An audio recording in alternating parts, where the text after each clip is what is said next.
Hello, this is Debbie McAllister, and this is Light Up Your Worth.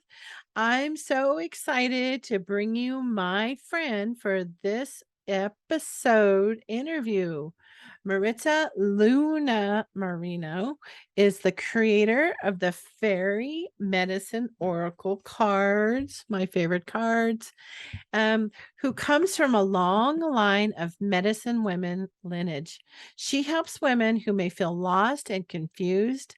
Through these are all powerful women. They are being challenged in a masculine world to be more masculine. In response, they're now ready to bring in the divine feminine. Whether seeking real divine relationships, seeking new love, or rekindling the love they have, many are finding themselves unsuccessful and self sabotaging. Luna helps those who know without a doubt that there's more to life than meets the eye, but are unsure how to navigate through the unseen to get real answers and ultimately prove to themselves they aren't crazy. You ain't crazy, y'all. The people she helps often need reassurance that this mystical experience they're having isn't just one long dream. Luna is able to do this for others because she has also had to walk through the same self doubt, fears, and unknown to ultimately master it. Welcome, my friend. Thank you. Glad to be here. I know. I'm so excited to have you here. I wanted to share with the guests how we met because it was pretty magical. Yes. It's pretty magical. Yes. On about a day before, or actually it was the actual day of 8/8. You were living up in Lake Shasta, Mount Shasta, California, the spiritual vortex.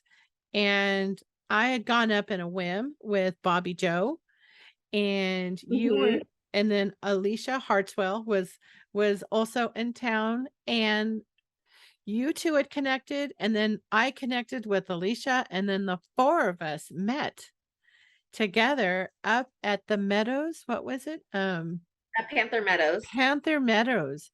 And man, was that just mind blowing. I have that energetic healing, with everybody holding the space that is so powerful. And you were there holding that energetic space. And oh my gosh, it was so beautiful. And then the next day, we go back up to Mount Shasta and you bring your big drum, and we Yeah, did my that power. beautiful, powerful drumming ceremony up there, and that's when my cards were broken in, my fairy medicine cards, and they were blessed up at Mount Shasta, and I can feel the energy off of these cards.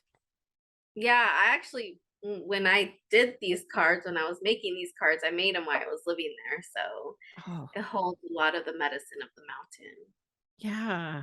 Now, what if somebody's never heard of Mount Shasta? Luna, what would you say? What could you how could you articulate like that feeling that we all felt when we were there, especially on 8/8, Lionsgate?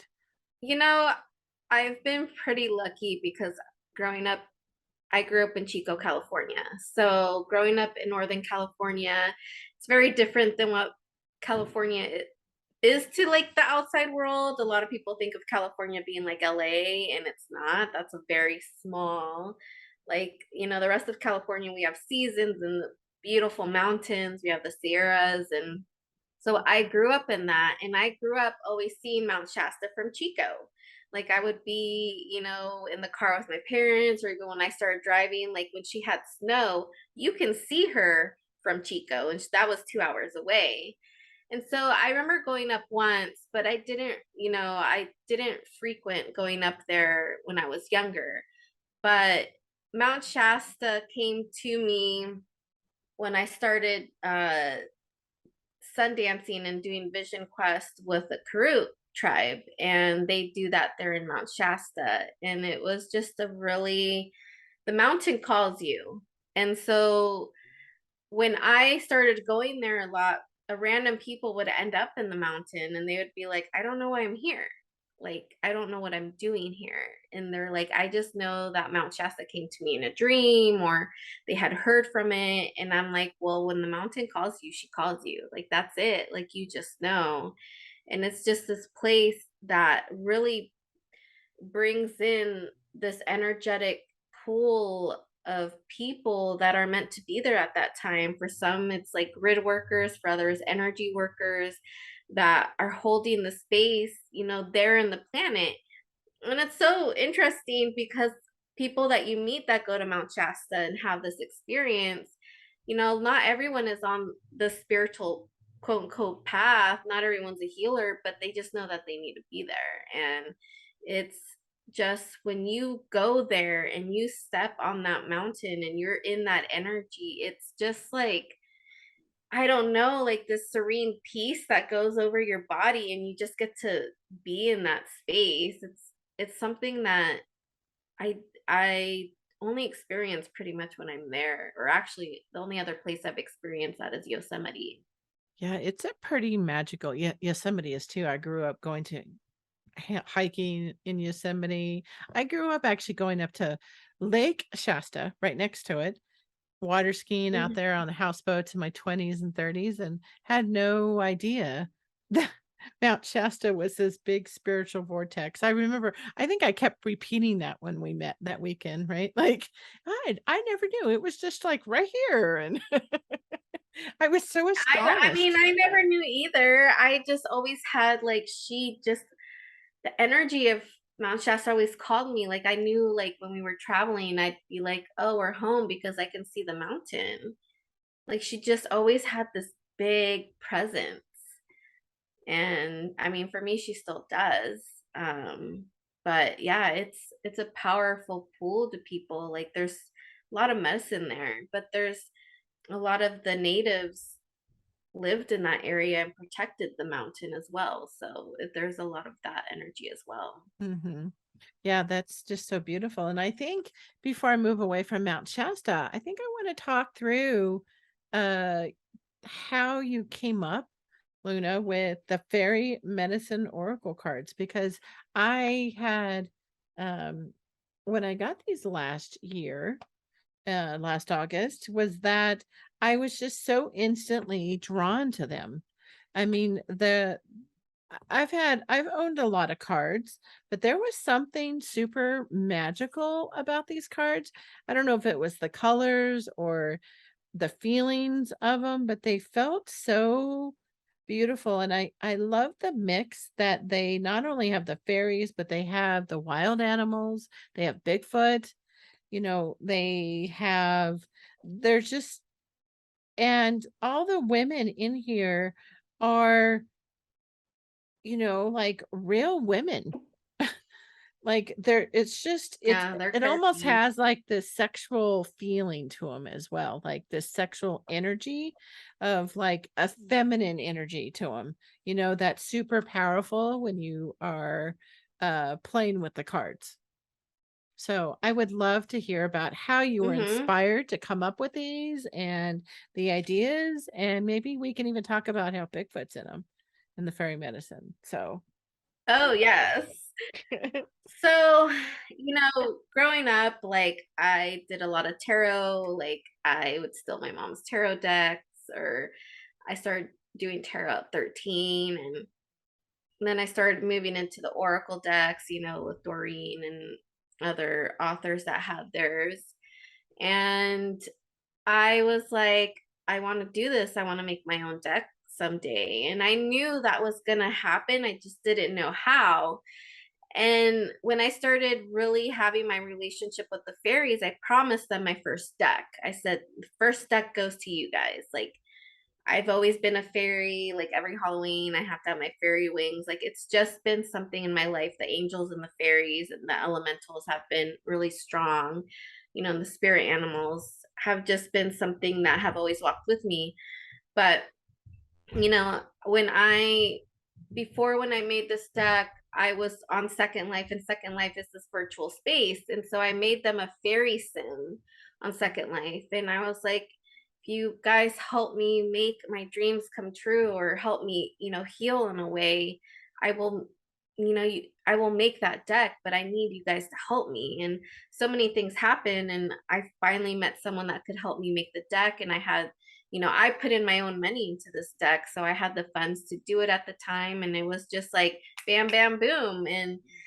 And my friend at the time, who was my partner, helped me make this. And it just really all came together. But I knew that the fairies were really important medicine for me to share, because I had never seen a deck of something that I saw the fairies as. I have my own relationship with the fairies, and we only see the fairies in like these little like forms, and fairies are shapeshifters. They don't always come that way, and there's different types of fairies. And in the Latino culture and in the indigenous culture, there are fairies as well, but to me they don't look this way, but I've seen the different forms that they come in. And sometimes they're bigger, but no one talks about that. But I also never, like, as a Latina woman, never saw anything that really depicted my relationship to them, but also had the different cultural understandings about fairies. And I really wanted that to be there, because not only does the Celtic culture have fairies, but fairies are all around the world. But no one really talks about that, just like Bigfoot's all around the world. So that's why I wanted to make the fairies, curvy, and because it's basically my avatar. But for me, it was like really important to show that part, because fairies shapeshift into different formats and different bodies, and it was important for me to show that relationship too, because it was the way that they have taught me their medicine. And it's going to be different for everybody. But the fairies have showed up in my life in ways that I just was like, I could not ever imagine. They have been my allies, and I have built that relationship with them. They have been pretty hard on me as far as healing and me, showing up for myself and facing my fears. So they are not the teachers that just, frou frou with their fairy wings and, oh yeah, you get to buy. No, like they're sassy, and they're gonna tell you what you need to do. And that's what I wanted in this. Like this deck is that magic, but that magic of how do you step up for yourself and make the life that you want. So that's how this deck came about, and it was magical to make. It was hard because it brought up a lot of my stuff, but it was really magical to make too. Oh, isn't that where the magic is, though? That sweet spot of being able to look at our own stuff, and as well as, help others, of not try having to, everything has to be Yeah, all figured out. Because I don't think we ever really quite figure it out. But, we um, don't. you Healing is know, a journey. yeah, it sure is. That's for sure. Everyone's like, I thought I would be done. I'm like, you're never done. You are, until the day that you die, you are never done. It's just learning to accept where you're at, and Mhm. knowing that healing and that relationship with yourself is continuous. It doesn't stop. Yeah. How would, if somebody has never connected with fairies or angels or the elementals, and actually, we should probably add, for somebody may have never heard of what an elemental is. How would you describe elementals? So the elementals for me are those spirits that are connected to the earth, just like Bigfoot, is an elemental for me. Like they are spirits that are here as guardians to the earth and understand her cycles and how she nourishes us. The fairies understand how to help you manifest in your human body. Everyone here wants to be outside of their body, but we're human, right? And we're here to have a Mhm. human experience. So they know how to bridge the spiritual with the earth and with your body, and how you manifest in that form. So do the elves, the elven energy, they have a lot of old knowledge. The Bigfoots, they understand the energy of the sun and the moon, but they're also very protective, and they understand the cosmic energies and how it affects the earth. Then you have like the unicorns that are very high vibrational when it comes to the heart. You have the mermaids, they understand the emotions. And so the elements are, they're the allies, they are the ones that walk with Mother Earth. And that's how I see them. Oh, I love that. I love that explanation. I always think of dragons too, as far as like Oh yes, the dragons. I forgot dragon about them. energy with I had that in elementals. the deck too. Yeah. Yes. Oh yeah, What? yeah. Yes. The first time I started working with the dragon energy, I'm an Aries, so for me, fire is like, I can't believe I forgot my dragons. Because there's so many types of elementals. Because then you have also Mhm. the animal kingdom, but you know the dragons are gentle, but they're fierce too, and all of these have different types of medicine. To me, also Mount Shasta is like an elemental because she is part of the earth, but she carries a lot of that elemental energy, which is why the vibration is really high there, because Mount Shasta hones in not just on the elementals, but the angelic and the cosmic. It's like a hub, kind of like sometimes I think of Mount Shasta as the Jetsons. Mhm.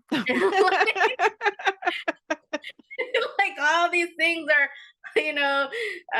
happening and moving around. Like it's, I mean, people have had so many experiences there. I mean, from seeing Bigfoot to seeing fairies to seeing lights on the mountain to seeing UFOs, like the Yeah. aliens. Yeah, that's, it's pretty, amazing how much, actually goes on at Mount Shasta. Yeah, but it's a very very elemental hub too. Like the little people are very strong around there, and so that's why it was also important for me to make that deck there because the fairy energy is really strong. Mhm. And so I was lucky to be able to live there while I was making the deck and just downloading that information, and how in my experiences, through Sundance, through Vision Quest, and my relationship with the earth, and all guided me in that. Yeah. If somebody has not ever felt a connection to the fairies, how would they know if they're connected or if they've seen them and they're not quite sure? Well, I mean, that's a layered one because it also depends on the relationship that person has with themselves. Mhm. The fairies, how I look, like, all these energies, right? Whether it's angels, the cosmic, the galactic, the fairies, it's a radio signal. And so it depends where your radio signal is attuned to. So if you're not in the radio signal that wants to tune to fairies, you're not going to feel a connection. But a lot of times, too, if someone's not in their heart, they're not going to feel a connection either. So it just depends where the person's at. Something happened. No, I just heard some strange noise and I'm like, where is that Oh, noise sorry, it coming might be the from? fairies too. No. I know they're awfully playful, right? Like, "Hey, hey, we're here." Yeah, they like to move stuff around too. When I was living with family before, they would be like, "This is missing, this is missing." I'm like, "You guys are doing it again. Stop it." Um, so yeah, so it just it depends. Like the fairies can connect to anybody, but it just depends where you're at and how open you are and how willing you are. They're gentle, but they're playful and they're sassy. So they might be for you and they might not. And so if you invite them in, they'll build that relationship with you. Mhm. Um, but uh, it's definitely up to the person, just with anything, just with any relationship someone wants to build. So um I tell people like anyone can have a relationship with the fairies there, and that's why I made the deck really simple to work with for that reason, because it's just, if you're human, you can have a relationship with them because they are here to help humanity in that way and to help you have a relationship with your body so you can manifest in 3D, right? In Mhm. this form, like tangibly. So yeah, it just really depends where the person's at in their part of their journey. Mhm. You know, that's, I think, important for people to realize that they can always reach out. I see them when I'm out in nature, like Yeah. when I'm, if I go for a walk, or now I live in a forest and here in Flagstaff. And so I'm able to, go out to a park and actually connect with them. But, um, interesting was that, I've always had them around myself. So much more than, say, I guess I've always had angels around too, but, fairies have always been around, and the unicorns and dragons the last couple of years, pretty Yeah. powerful. I haven't actually experienced Bigfoot energy though. And I know that you have, like, a really special relationship with Bigfoot and Yeah. the Bigfoots, you say, right? And so I remember when we were up at Mount Shasta and we were doing the drumming, and I could feel, like, when somebody's watching you when we were up there. Like, we had so many elementals, attention, the animals there, the trees, it was just so magical. And so I would love to hear more about, what you can share about Bigfoot, because I think people would Oh, go, "Oh, Bigfoot." oh, Bigfoot. So, when I remember as a kid, they had that show, remember Unsolved Mysteries? I don't Mhm, know. If you ever watched that? And I remember like watching the stuff about Bigfoot. And I remember one time we were in the redwoods with my parents, and I don't know, maybe I was around 10 or something, and we were laughing about Bigfoot, and then I heard this big like thump, and we ran to our car. I remember that. And so I saw Bigfoot years later, when I was doing my vision quest, my first vision quest. I did it in the lodge. And a vision quest is when you are asking creator for a vision. It's about you and your vision with in your life. And normally people go up on the hill, and there were questers up on the hill. You go 4 days, no food or water. But I decided to do my vision quest in the lodge. And so in the native indigenous communities, they have a relationship with Bigfoot. Bigfoot, in the Karuk, they call him Makiara. And so I had done my 27 hours in the lodge, and I wanted to face my fear around being claustrophobic. And so I did that, and I came out that morning, and was there during the day, and was staying to basically support the other questers that were still up on the hill for a few more days. And so that night we were eating, and I remember I heard this big crunch, and I looked out because I was like, that's, living being out in the forest, as much you're used to deer and how they sound and the sounds they make. I was like, that's really big crunch. I was like, that's not a deer. So I was afraid it was a bear. And so I looked, and there's Bigfoot and like walking in the forest. And I want, and someone made this joke the other day. I was like, I want people to understand, when it comes to indigenous ceremonies, there are no drugs or anything used in them. mhm. So I wasn't under the influence or anything, because someone had made that comment. I got a little upset about it, because I was like, no, when you do ceremony in a proper way, in an indigenous like vision quest and Sundance, it is just you and creator, and it's just you and nothing, like no food, no water, nada. You're not ingesting anything. So, but when you come out of vision quest, you are in tune with the earth, and I think that's what happened. So I went back and I looked at my ceremony brother who drums, and I was like, I don't know what I just saw, but I'm gonna go back to my tent. So I went to my tent and I slept.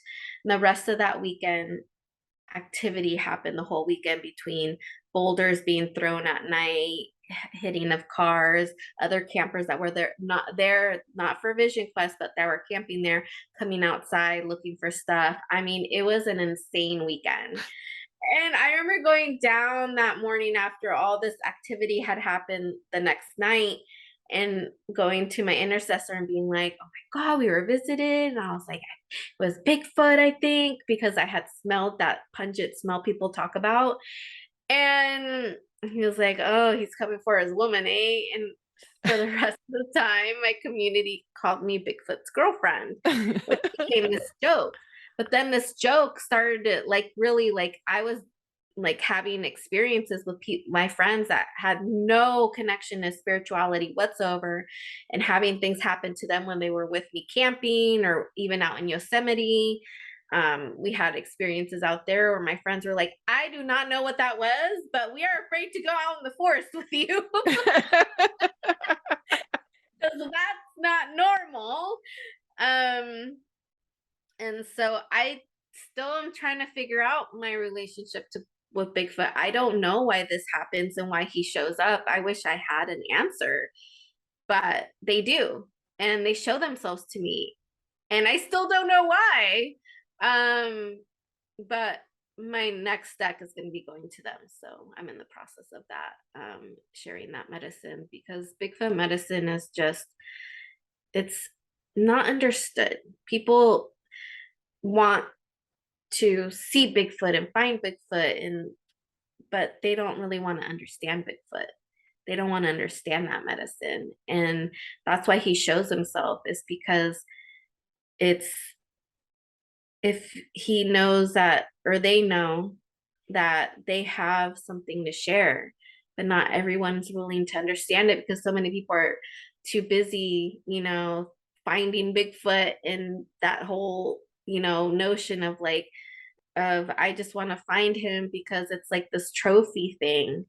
Bigfoots are not a trophy, they're not a thing to find. They're medicine. And you'll never find him if you think of them as some sort of thing to collect, Yeah. frankly. Yeah, because I can remember, the whole Bigfoot sightings, right? Like a big thing in the 70s. You kept hearing about it in the 80s. And then it kind of like, I didn't hear so much about it again. And then I think when we connected, I was like, oh, I started really paying attention, that awareness. And then you're like, oh, actually, there's still a lot of stuff of people talking about, these mystical creatures that are in the forest. I mean, I think if humanity was more understanding of medicine and what these beings have to offer, they would probably show themselves more. Mhm. But as humans, we just want to like, catch something and then put it as a trophy to say, "Oh, look, this thing we don't understand. We're just going to catch it and, have some sort of I don't know. It's just weird. It's a weird culture to have that.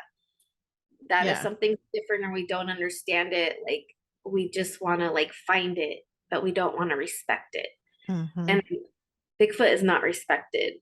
I think the shows are great, but it still puts it off as like some sort of like weird thing when the earth has been here for eons and she had her allies and her people and the humans just came in and were like, yeah, we're gonna just do what we want and not understand anything. I think if we had a relationship to elementals in a different way, then maybe we would have a better understanding of it.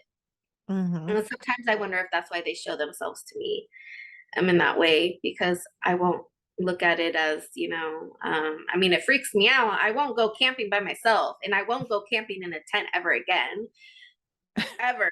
I only sleep in my car if I ever go camping or I stay in a cabin. I like refuse to sleep in a tent again. But I feel like Bigfoot will show themselves when they understand that person has some sort of medicine and understanding and openness. Because if they don't, then it's like they put themselves into a space of where they're not protected. Mhm. Yeah, that would make sense. And I guess, with your background with indigenous people and Latinos, like you have had a different relationship with the earth and been able to really understand that. Um, Yeah. and I and I think that's um a unique perspective for a lot of people to have had, that type of background that you have, your experiences, and being able to highlight that even within the spiritual communities. Yeah, I mean, for me, growing up and growing up with indigenous teachings and whatnot and herbs, my grandmother, she was a medicine woman and she was a curandera. And, in the Mexican culture, there's always a curandera or a partera, as they call it, in the town and in the smaller towns. She would be the one that would, birth help the mothers birth children, and you would go to her if you were sick. So in the culture, there is a relationship to the earth and to medicine, and so for me, I grew up already understanding that, but not everybody understands that. And it was different for me to see that it was not always accepted. So growing up in like talking about these mystical things was actually part of the culture. Like it was just very common, just like in indigenous settings, in indigenous communities, like talking about Bigfoot and the fairies and some, in the animals and the earth is just everyday conversation, like nothing. And so you build that relationship with that. And you build the relationship with the earth in that way, and it's a beautiful thing because you get to have an open mind to more than just what being human is, but you get to like also see your relationship to why you're here and your relationship to nourishing yourself with Mother Earth. Mhm. I love to hear that perspective. I wanted to dive into um when I was reading your background about how we know, for those of us who know without a doubt, that there's more to life than meets the eye. And as we're finding ourselves, if we find ourselves unsuccessful or self-sabotaging, I wanted to kind of dive Yeah. into what that is, about that feeling of, that there's more than what meets the eye. And yet, you know, we can get stuck, right? I'm not knowing what to do. And I would love to hear. I know that you've done this for yourself and that's how you help others. And so I would love to Yeah. hear how does somebody navigate through that with, you know, um, knowing that there's something else. Um, you That's a big know, loaded question, I know, but it is because that right there is it's layered. Growing up, I knew there was more to life than just what people told me I needed to do. And it was just something that I grew up knowing, but I was also very that creative kid that was always daydreaming. And that for me was my fairy energy as well. And so when I hit 30, I had gotten sick and I left my 9 to 5 job and I was miserable. I was just done. I was miserable. I'm like, there has to be more to life than having to go work and I had gone to school and I'm just not a happy person. Is that what my life's supposed to be about? And I just knew, no, like, what is my path to happiness? What is my path to facing my fear? And I spent most of my 30s doing that, like really unwinding everything that has been taught to me because I knew there has to be more than what people keep telling me. Like, I'm supposed to get married, I'm supposed to have kids, I'm supposed to have this job, I'm supposed to get paid this.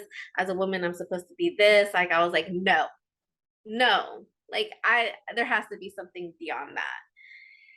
And so I sat with that and I asked a lot of questions, and I went to a lot of healers, and I sat with a lot of my elders, and I watched people. And one of the things that I did was I started becoming friends with people that were living the life that I wanted. Oh.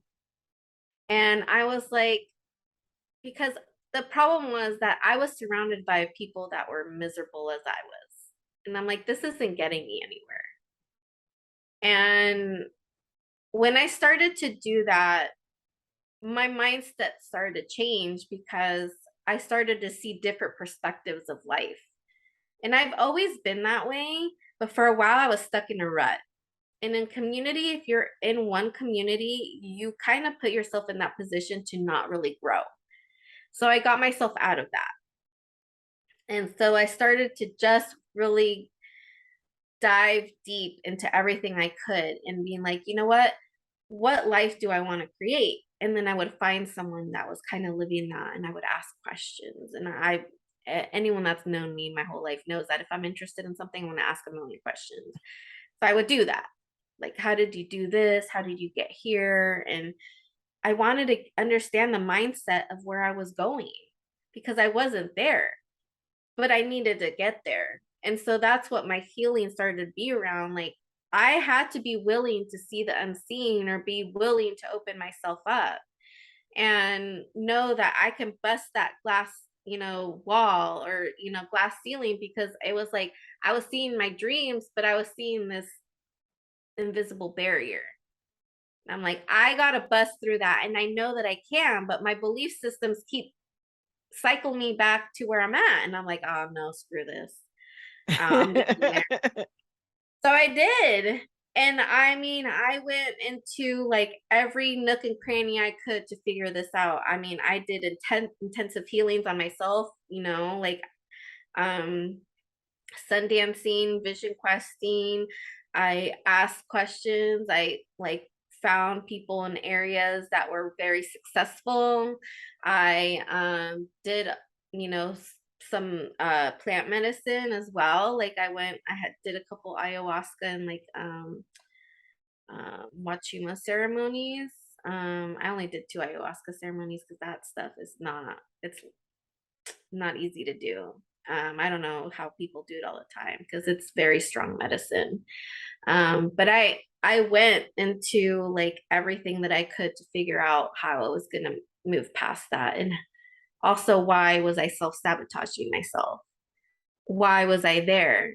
And that is also another like really layered space because we get so drummed into a certain subconscious automatic life that we just become that, and we never go beyond that.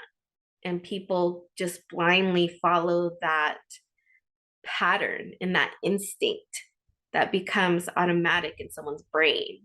And that's when I also went back to school and I started my grad school journey in psychology again and understanding the brain, because it's not just sub why we sabotage ourselves is dependent on what that person has lived throughout their life, but also energetically and what they see. But when you start to go beyond what you're comfortable with, you will start to break those barriers. You will start to see where you sabotage yourself. You will start to see where you have placed your own glass ceilings, and it will open your eyes to things that you never saw before. But it has to be up to you to be willing to want to do that. Mhm. Yeah, that's really, I you made several really, really interesting points there. Was that, you first had to surround yourself with people who were living the life that you had envisioned for yourself. And then, they were 10 steps ahead of you, maybe, or even two, and figuring out what were they doing differently than you were doing. And I love that you dove into the psychology of being able to really understand your own beliefs because, so many of those we've inherited ancestrally, community, Yeah. before we're even 7, right? There's so much science out there about all these beliefs that Well, we I take mean, on. Mhm. How many of us have, I mean, I used to watch Cinderella like religiously. How many of us have that belief system running in our background? So I started doing a lot of energy work about subconscious beliefs, ancestral beliefs. So yes, I do the woo-woo side, but I also do the scientific side because Mhm. it goes. And trauma is also a big thing. If you have grown up in a traumatic environment, especially if you were raised by a sociopathic parent or narcissistic parent or someone who's mentally emotionally abusive, you will grow up to defend abusers, and you will grow up to make sure that you will never go past that glass ceiling, because that is not the safety zone. Everything that's dysfunctional feels good and safe. Everything that's actually healthy will be the danger zone. So Oh. that's why I said it depends on the life that you lived, why you sabotage yourself, because it's not the same answer for everybody. Oh. That's why That's that's a loaded question. It's not. yeah. Yeah, especially coming from the psychology, point of view of when we're self-sabotaging and then where we're self-sabotaging our life. Because it seems like you might have all of these different areas of your life, whether it's relationship, finance, career, business, children, or family, for instance. And then you might be relatively successful in a couple of those. And then maybe not in, say, relationships, right? Like a romantic relationship or something that's healthy for you. Um, and then that can go back to what you're talking about with how we're raised or among all the others, other areas too. But so how does one know when they're stuck? Like like they don't realize like that there is another way. Maybe that's why they're listening to the podcast. Sometimes people don't know that they are. I didn't know I was until like I just knew I wasn't happy, and I knew that there had to be something else out there. But when people get to a point where they're like, I'm not living the life that I want to, but I don't know what life I should be living, and I don't know what there is, I think that's normally an indicator where someone's like, I'm stuck. I'm stuck somewhere. Or they keep living the same cycles over and over again, like the same, relationships where it feels so good in the beginning. And then it's like, I got here again. How did I do that? Or they're like, this path feels great. I got this new job. And then it's the same thing with the boss or maybe coworkers. If you're in a cycle over and over again, you're stuck. I knew for me, it was like I was tired of the same thing, whether it was a job or a relationship. I was like, there is something wrong with this, and I need to figure out why. And that's when I started seeking people that were living the life that I wanted or thought I wanted at the time, because I needed Mhm. to understand the mindset of that. Because if you're stuck, it's because your mindset is in that space. So I knew I had to change something, what I was doing. I couldn't keep doing the same things over and over again and being like, yeah, I'm going to continue to get these results. So I had to understand why I was doing that, but also like how to change the path so Mhm. I could get into the space of healthier. Yeah. What's so interesting about seeking out is that have you ever read the book Think and Grow Rich? It's, I published in have. the 1920s, right? And that book was written about an average writer got selected and to go write about what the characteristics were of those, even though they say it was about being rich, it was really about the characteristics of living the lives, that they wanted. And such a powerful book, and it really talks about what you're saying too. Mhm. And that's another thing too, is that so I used to listen to Abraham Hicks a long time until I outgrew those teachings. And I went to like find other teachings from that. That's kind of where I started coming out of my spiritual closet. I was about 25 at the time. And um when I read that book, I was like, I felt like, okay, there has to be something else to this too. And I'm a researcher. I will start looking every way I could. And that, when I was 25, that was 15 years ago, the internet and surfing the internet was, what, like we were 7 years in type of thing. I think internet started to be really big around the time I was like 18, 17, 18. So it still wasn't, I mean, Facebook was still pretty new and things like that. Like it wasn't something that you were used to, being on. And so I went into every little nook and cranny I could to kind of find information that would help me, create a better life in that sense. But the thing is too with that book is that yes, we need to envision, but when you haven't been able to be in that energy, like, or know what that feels like and looks like, it's really hard to envision something. And that's where when people like say, everyone kind of has the same, what's the word, like availability, not really, because not everyone has lived the same life. For me, people used to be like, you just need to love yourself. And I didn't even know what that was, even when I was 25. So, someone who's grown up in a loving environment compared to someone who didn't, like, they're not going to have the same capacity in manifesting. Mhm. Manifesting does not work the same way for everybody. And that's been a really big, I would say, kind of like myth in the spiritual community because it depends on the life that you live and where your subconscious is at. But everyone can live the life that they want. It's just for some people, it's going to be a little bit easier, and some people, it's not. It's going to be moving through all those glass ceilings that have been created in their life.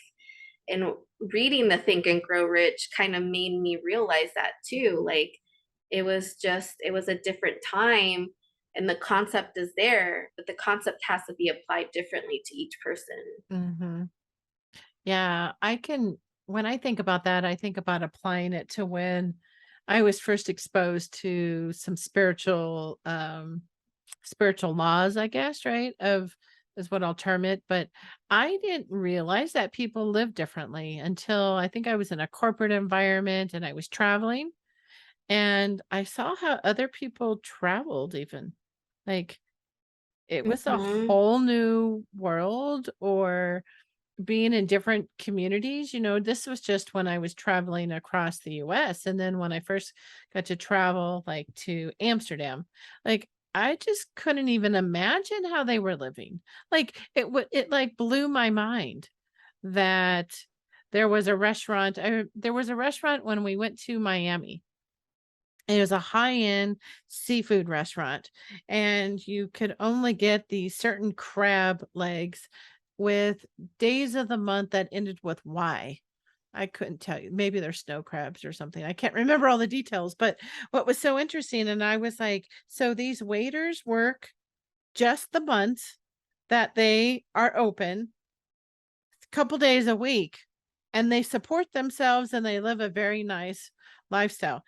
And then they did this silly thing, which anybody who's been to a really nice restaurant is they took this little like comb thing and they like kept uh the cover on the table. Oh my gosh, what's the word? And it was seamless. It was perfect. There wasn't a crumb on it. And I remember thinking as we were there with the salesperson and we're drinking like a, I don't know, $500 bottle of wine or something crazy, like people live like this. Like, they go to restaurants where there's not a single crumb, and that you can hardly even tell there's somebody there serving you. Like, and then you get this food, Yeah. and before you need anything, it's there. It was just mind-blowing that this was normal for the people I was sitting with, and they had had all these experiences, right? And so I even though it's a simple thing, it was a really big deal for me to, be able to Yeah. have these different types of experiences because I had never been exposed to it, never talked to anybody. And I think what I my interpretation of what you're saying is that when you go to manifest, if you've never even envisioned it because you've never even been exposed to it, how do you even know that there's somebody who keeps every crumb off of your tablecloth? It's like, how do you even know it exists? Yeah. How do you go from that space? And that's why I look for people that were living the life that, well, at the time I thought I wanted, and then I kind of grew into maybe that's not the life I wanted, but I learned I take things from that. When I started to make more money, I would have the vacations that I wanted or upgrade or something, like if you they say like if you can pay extra for first class or something, do that. I'm not a fan of flying, but if you are, like, do that. Experience it at least once, because then you can grasp onto that experience and that energy and understand it and manifest it from that way. It's also like having the little experiences that help the momentum move. When I was growing up, I grew up middle class, lower sometimes, upper sometimes. It depends, where my parents were financially. But I had friends that would come over and, they were living in apartments with their families, like little dinky apartments, and had never really been to a restaurant. And so, there's things that we experience in that our lives that other people don't, and vice versa. And sometimes it's when we experience it for the first time, it can be pretty mind blowing, but to another person, it's like an everyday thing. That's why I say manifesting for everyone's not the same. And a lot of people will put guilt on someone for that. I'm like, you can't guilt someone for having a life experience or not having a life experience, because that's what they came here to do. And so that's why for some people, manifesting is on demand, and for some people, it's not. Also, depending on the brain and the trauma in the brain, depending on what they've had to live in their life. So, but there are solutions. It's just some solutions are going to be different. Some solutions are going to be a lot of work. And it just depends on how the person wants to show up for themselves, too. Mhm. Yeah. I love that example that you used just even of travel, buying that first class ticket, having flown first class because of work. And it was a huge difference, being able, especially for long distances, right? Like, Hmm. I did it from like San Francisco to like Japan, Narita, those type of really super long flights. What other experiences, if somebody wants to expand or even like going, oh, I didn't even know about that. Do you have any suggestions on where somebody could might even think about just to even see what the differences are? Because I was Even thinking of when you like get a hotel vehicles. room, Uh-huh. yeah, even like when I used to rent a car sometimes, so I could have that experience of being in a different car and being in an upgraded car. I would upgrade my rooms or stay in nicer hotels that were like, yeah, they were a little bit more expensive, but as long as they were in my budget or make it happen, then I would experience that. It wasn't until a lot later in life that I could stay in like four-star hotels. So, and then I was like, I really like this. And it's hard to go back to the other. Yeah. Yep. Perspective change, and somehow you start to be able to manage to continue to experience those things. um Relationships, I would ask the universe, can you show me how this relationship would look like, or something healthier, and then if something would come in and I would experience that, and that would change my relationships around me too, friendships and romantic, because I couldn't go back to being treated how I was before. So you can also ask the universe to bring something in so you can experience it, and that change your uh like focus point of the vibration. But it could be really simple things, even going to a different restaurant and having a different experience.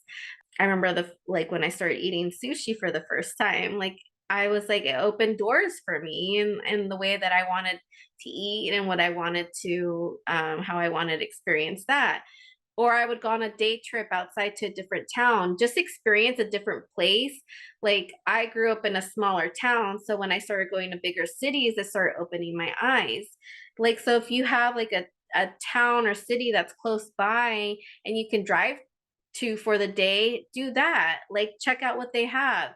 get yourself out into a different mindset so you can see what's going on in the world, and maybe there's something that you've never tried and then you like it, and that will also change your brain. That will also change what you want to focus on.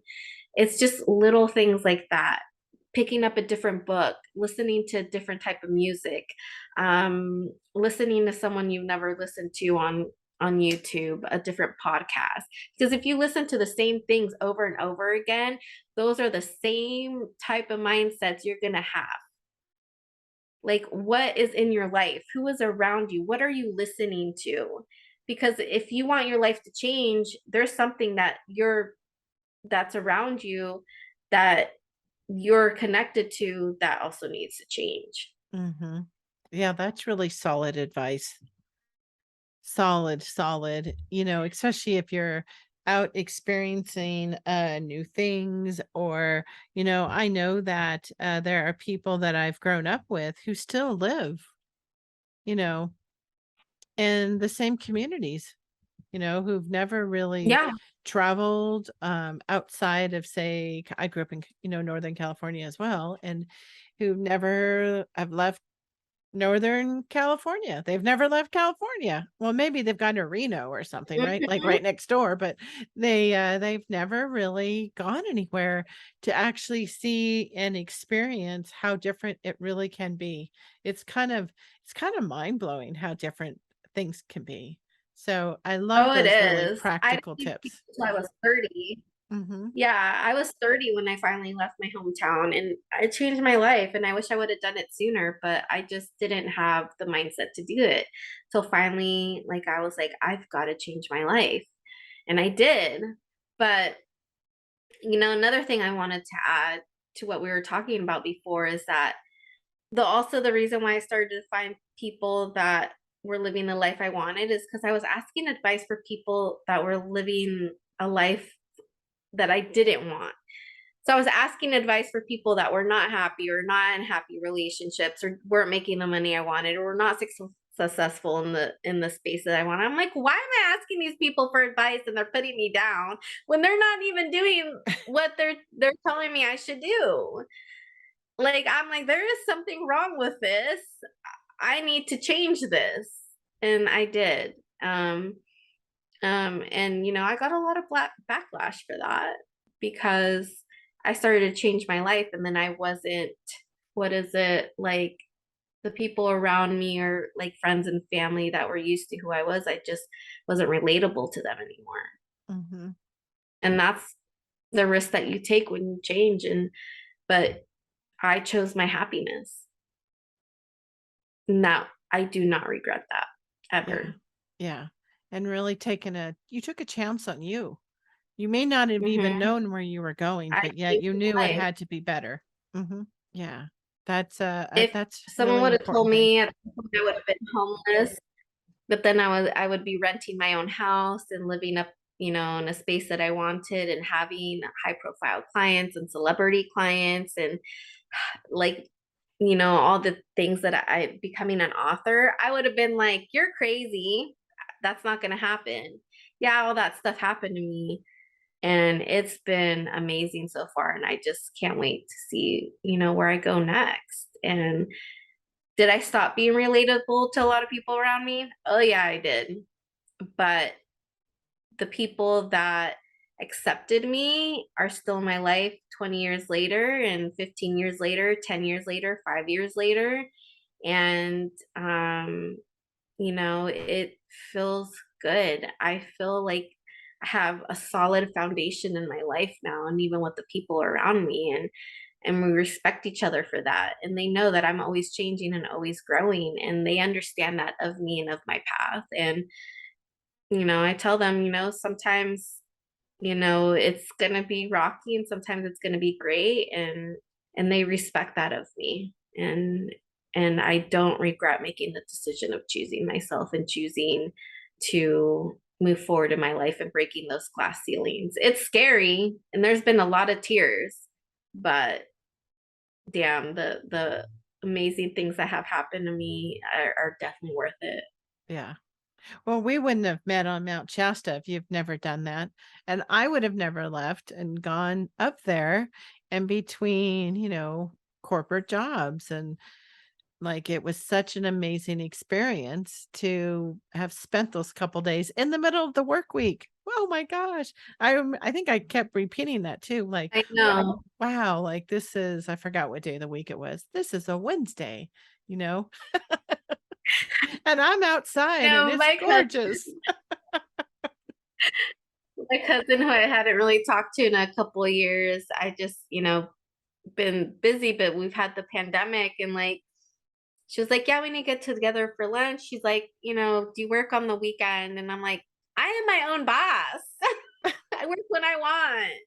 Sometimes it's a lot, but yeah, I mean, I could not go back to where I was and how I wanted it because I just wasn't happy. Like I just was not living the life that I wanted to. And I mean, that is for some people though. Like I don't poo poo people going out and having jobs either. Not everyone is meant to like be their own boss. But for me, it just wasn't for me. And now I get to like live this. I never thought I was going to be business owner though either. So I never thought that my path would take me that way, but it did. And it's allowed me that freedom, but it's been a lot of work too. And so I've had to learn a lot about myself through the process. And there's times I wanted to give up on my business, but I didn't. And I kept going. Yeah. Well, I'm glad you kept going. And I know we're getting close to wrapping up, but I wanted to show everybody, Yeah. especially if they want to go and see this. But I have the most magnificent pieces here of magic with me that all come from you, my dear. And so, people can see this on the video, but you can't see it. But it's a I call them the circles, but they are this ball, and this is, Or spheres. Yeah. spears, and they remind me of, like, crystal balls, and this one was like a petrified wood, and it is so magnificent, Yeah. and this so powerful, and then I have, this other piece here, and this is help remind me of what this piece was. The same Moss s agate. like, and this, I bought, and when you were showing it, I thought, "Oh my gosh, I have just got to have this." It was just calling my name. Look at the quality of these. I mean, just so I love like magnificent. for crystal. It's one of my favorite things to do, but that's also connected to the fairy energy. And then Mhm. living in Mount Shasta, I did that a lot. There's a lot of amazing stuff up there, but whatever one's called to me, I'm like, you're mine. And I bring them in and work with them. Yeah, and then this last piece that I have right here, there's other pieces, but I thought I'd just show these. You guys can actually see, what these look That like. lemon one. Oh, and I saw that. Yeah, and what It's is so this? beautiful. What is it? I can't remember what it is, It's and a lemon calcite. it's a say that again? Sorry. Lemon calcite. Lemon calcite. So, I know when you list them, you list out their properties so that you know, and I saw this one and I was like, "Oh my gosh," it was just so calling, my name. And so I'm so grateful. So I want people to be aware that they can also get these beautiful, super pieces, and you're so selective. You use such a high level of discernment when you're off picking up pieces to share with others. And sometimes knowing a really reliable source of high quality crystals is so important. So um now if somebody's interested in getting to know you more, It is. Luna, how can they reach you? How can they connect with you? So I have my website, themedicinemoon.com, my Instagram, the Medicine Moon, and then TikTok, the Medicine Moon. Basically you can just punch in the Medicine Moon and I'm there somewhere. Yeah. Facebook, like it's like I would say probably Instagram or my website is probably the easiest ways to get a hold of me. Mhm. Oh, that's so wonderful. I hope somebody reaches out and, thinks about the deck to the fairy medicine deck and how beautiful they are and the energy that comes with them, or your crystals, Oh, or thank even, you. working with you as a coach. Like, you're just so, so magical. So I'm so glad you were able to join me today. Thank you. Thank you. Thank you for being such a huge supporter of the deck and just I so appreciate it. If you enjoyed this Light Up Your Worth episode, be sure to share with a soulful friend who needs to hear this message. Thanks so much for listening and being part of the Light Up Your Worth community. My heart is full of gratitude for you. You are my inspiration to shine the light of spiritual, heart-centered women. Now go out there and shine your own light. Sending you sunshine.